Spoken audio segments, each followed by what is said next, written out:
বন্ধুরা, এই মুভিটাতে একটা মেয়ে তার বেস্ট ফ্রেন্ডের বাবার সাথে শারীরিক সম্পর্কে জড়িয়ে পড়ে এবং শেষমেশ তাদের কি পরিণতি হয় সেটাই আমরা দেখব আজকের এই ভিডিওটাতে।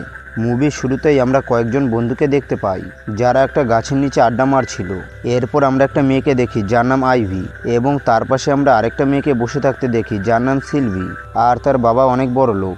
এরপর একটা ছেলে এসে তাদেরকে খবর দেয় রাস্তার মধ্যে একটা কুকুর অ্যাক্সিডেন্ট হয়েছে, তাই তারা সবাই মিলে ওই কুকুরটার কাছে আসে। আর তারা কুকুরটাকে দেখে বুঝতে পারে কুকুরটা হয়তো আর বাঁচবে না। তখন আইভি মনে মনে ভাবে কুকুরটা তো বাঁচবে না, আর সে অনেক যন্ত্রণা সহ্য করছে, তাই তাকে মেরে ফেলাটাই ঠিক হবে। সেই জন্য আইভি একটা লাঠি দিয়ে কুকুরটাকে মেরে ফেলে। পরের দিন স্কুলে গিয়ে সিলভি আর আইভি গল্প করছিল। এরপর স্কুল ছুটি হলে সিলভির বাবা তাকে নিতে আসে। তখন আইভি তার বাবাকে লিফট দিতে বলে, আর লিফট নিয়ে যাবার সময় সে সিলভির বাবার সামনে তার জামা কিছুটা উপরে তুলে দেয়, কিন্তু তার বাবা ড্যানিয়েল অতটা গুরুত্ব দেয় না। আর এইভাবেই বেশ কিছুদিন সময় কেটে যায়। এরপর আমরা সিলভির মা জর্জিয়াকে দেখতে পাই, আর সে একটু অসুস্থ থাকার কারণে বাড়ির বাইরে অতটা বের হতো না। এরপর আইভি তাদের বাড়িতে আসে। তখন সিলভির মা আইভির গায়ে একটা ট্যাটু দেখতে পায়, যা দেখে আইভিকে তার একটুও পছন্দ হয় না। তাই সিলভিকে আইভির সাথে মেলামেশা করতে বারণ করে। কিন্তু হঠাৎ অক্সিজেনের অভাবে জর্জিয়ার শ্বাসকষ্ট শুরু হয়। তখন আইভি এসে তাকে সাহায্য করে, যার জন্য জর্জিয়া ধীরে ধীরে আইভিকে পছন্দ করতে শুরু করে এবং একটা সময় আইভি তাদের বাড়িতে থাকতে শুরু করে। অন্যদিকে সিলভির বাবা বাড়িতে একটা পার্টির আয়োজন করে, যেখানে অনেক নামি দামি মানুষজন আসবে, কিন্তু জর্জিয়ার শরীর খারাপ থাকার কারণে অতিথিদের দেখাশোনা করতে পারবে না। আর সিলভিও একটা কাজের জন্য বাইরে গিয়েছিল। তখন আইভি ড্যানিয়েলকে বলে, আমি পার্টির সব ব্যবস্থা করে দেব। পরের দিন আইভি একটা সুন্দর লাল ড্রেস পরে পার্টিতে আসে, আর সে পার্টিটাতে সবার ভালোভাবে খেয়াল রাখে এবং পার্টি শেষে সবাই সেখান থেকে চলে গেলে আইভি ড্যানিয়েলকে ফ্ল্যাটিং করতে শুরু করে। কিন্তু জর্জি তখন এটা দেখে ফেলে আর রাগ করে তার রুমের ভেতরে চলে যায়। তখন আইভি তার কাছে গিয়ে বলে, ড্যানিয়েলের অফিসে অনেক প্রবলেম চলছিল, তাই আমি তাকে হাক করে তাকে সান্ত্বনা দিচ্ছিলাম, আর আমাদের মধ্যে কোনো খারাপ উদ্দেশ্য ছিল না।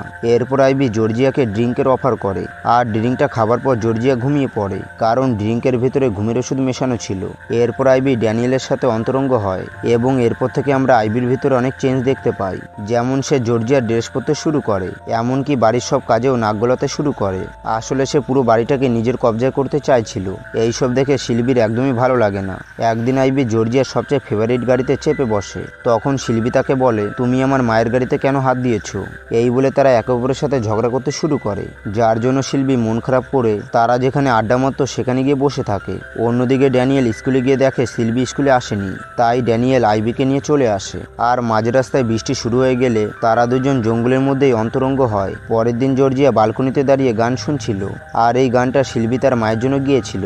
তখনই সেখানে আইভি চলে আসে আর জর্জিয়াকে ধাক্কা মেরে সেখান থেকে ফেলে দেয়, যার কারণে জর্জিয়া সেখানেই মারা যায়। তখন সিলভি গানের আওয়াজ শুনতে পেয়ে সেখানে চলে আসে, আর তার মাকে দেখতে না পেয়ে গানটা বন্ধ করে দেয়। কিন্তু সে বুঝতে পারে না তার মা মারা গেছে।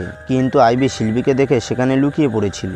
পরের দিন তারা সবাই মনে করে জর্জিয়া হয়তো আত্মহত্যা করেছে, কারণ সে তার শরীর খারাপ নিয়ে অনেক ভেঙে পড়েছিল। এরপর আইভি জর্জিয়ার জায়গা নিতে শুরু করে দেয় আর ড্যানিয়েলকে তার জেলে পুরোপুরি ফাঁসিয়ে নেয়। এরপর একদিন আইভি আর সিলভি গাড়িতে করে ঘুরতে বেরোয় এবং যাবার সময় আইভি একটা গান গাইছিল, আর ওই গানটা শুনে সিলভি পুরো অবাক হয়ে যায়, কারণ ওই গানটা তার মায়ের ঘরে চলছিল। তাছাড়াও এই গানটা সিলভি নিজে গেয়েছিল, তাই এই গানটা তার বাবা মা ছাড়া অন্য কারো জানার কথা না। সেই জন্য সিলভি বুঝতে পারে তার মায়ের মৃত্যুর পিছনে আইভির হাত রয়েছে। সিলভি তখন আইভিকে এই কথা জিজ্ঞাসা করলে আইভি ইচ্ছে করে গাড়িটাকে রাস্তার একপাশে ধাক্কা লাগিয়ে দেয় এবং আইভি সিটবেল্ট পরেছিল বলে তার অতটা ক্ষতি হয় না। কিন্তু সিলভি সিটবেল্ট পরেছিল না বলে তার মাথায় অনেক জোরে আঘাত লাগে, যার জন্য সে অজ্ঞান হয়ে যায়। এরপর আইভি সিলভিকে ড্রাইভিং সিটে বসিয়ে দিয়ে পাশের সিটে বসে পড়ে, যাতে করে সবাই মনে করবে সিলভি গাড়িটাকে চালাচ্ছিল। এরপর সিলভির জ্ঞান ফিরলে সে নিজেকে হাসপাতালে দেখতে পায় এবং সেখানে তার বাবা তার কাছে আসে আর তাকে প্রচণ্ড বকাবকি করে এবং বলে, তুমি গাড়ি চালাতে পারো না, তাহলে গাড়ি নিয়ে কেন বেরিয়েছিলে? তখন সিলভি বলে, গাড়িটা আমি চালাচ্ছিলাম না, গাড়িটা আইভি চালাচ্ছিল। আরও বলে, আইভি আমার মাকে হত্যা করেছে। কিন্তু ড্যানিয়েল তার কোনো কথাই বিশ্বাস করে না আর সেখান থেকে চলে যায়। তাই সিলভি মনে মনে ঠিক করে হাসপাতাল থেকে বাড়িতে গিয়ে তার বাবাকে বাঁচাতে হবে। সেই জন্য সিলভি চুপি চুপি হাসপাতাল থেকে বাড়িতে চলে আসে। কিন্তু সে বাড়িতে এসে তার বাবার আইবিকে অন্তরঙ্গ অবস্থায় দেখে ফেলে, যা দেখে সে প্রচণ্ড কষ্ট পায় আর সেখান থেকে চলে যায়। কিন্তু ড্যানিয়েল তখন শিল্পীকে দেখে ফেলে, তাই তাকে আটকানোর জন্য তার পিছন পিছন যেতে শুরু করে। কিন্তু ড্যানিয়েল তখন পা স্লিপ কেটে পড়ে যায়, যার জন্য আইবি ড্যানিয়েলের কাছে আসে। তখন ড্যানিয়েল আইবির বুকে স্টিয়ারিংয়ে দাগ দেখতে পায়। এটা দেখে সে বুঝতে পারে শিল্পী তাকে যা বলেছিল সব সত্যি ছিল। তাই ড্যানিয়েল গাড়ি নিয়ে শিল্পীকে খুঁজতে বেরিয়ে পড়ে। অন্যদিকে ওই গানটা চালিয়ে আইবি বালকনিতে দাঁড়িয়েছিল। অন্যদিকে শিল্পী বাড়ির বাইরে যায়নি, বরং সে ওই ঘরের ভিতরে লুকিয়েছিল। আর ওই গানটা শুনে সে তার মায়ের ঘরের দিকে দৌড়ে আসে এবং তার মাথায় আঘাত লাগার কারণে সে আইবিকে তার মা মনে করে হ্যালুসিনেট করে এবং তার কাছে এগিয়ে যায়। এরপর আইবি তাকে কিস করতে গেলে সে বুঝতে পারে এটা তার মা না। তখন আইবি বলে আমরা তিনজন মিলে একসঙ্গে থাকতে পারবো, আর বলে তোমার মা অসুস্থ থাকার কারণে কষ্ট পাচ্ছিল, তাই আমি তাকে মেরে ফেলেছি।